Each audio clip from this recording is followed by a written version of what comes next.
দর্শক, বাংলাদেশ এবং যুক্তরাজ্য জুড়ে রাজনীতির একটি আলোচ্য বিষয় টিউলিপ সিদ্দিক।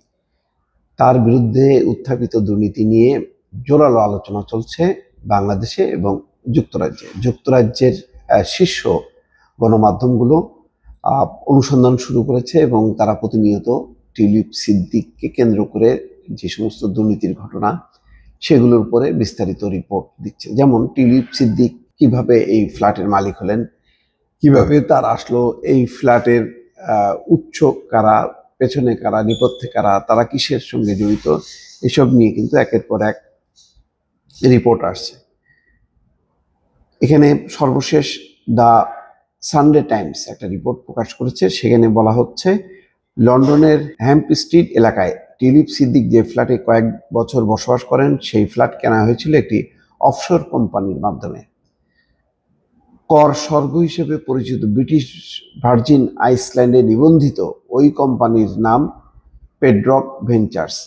এই কোম্পানির সঙ্গে বাংলাদেশের দুইজন ব্যবসায়ী সংশ্লিষ্টতা আছে। আর এই যে বলা হচ্ছে যে অফশোর কোম্পানির মাধ্যমে, তার মানে পৃথিবীর কোনো কোনো অঞ্চল আছে যেখানে একেবারে কর হচ্ছে একেবারে ন্যূনতম পর্যায়ে। তো কর ফাঁকি দেওয়ার জন্য অনেকে সেখানে কোম্পানি নিবন্ধন করেন, এই জন্য বলা হয় অফশোর কোম্পানি।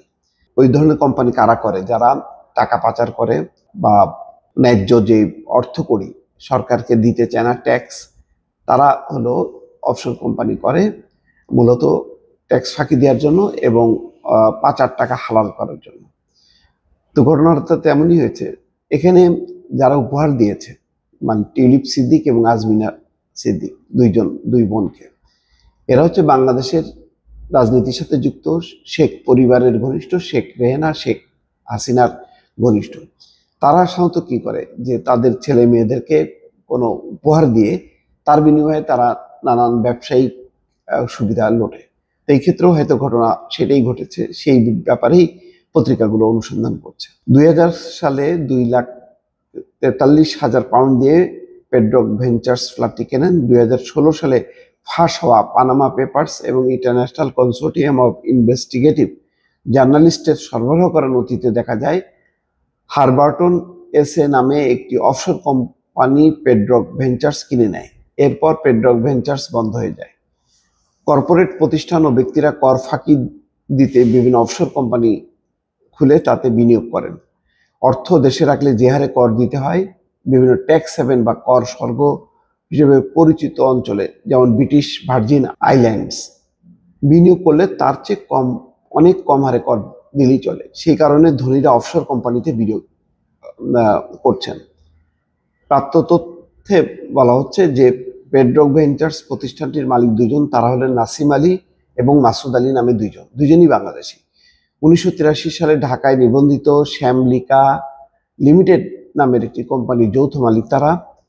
বাংলাদেশের ব্যবসায়িক কার্যক্রম পরিচালনা করে এমন বিদেশি জ্বালানি তেল কোম্পানিগুলোকে লোকবল সরবরাহ ছাড়া আরো বেশ কিছু সেবা দিয়ে থাকে এই প্রতিষ্ঠান।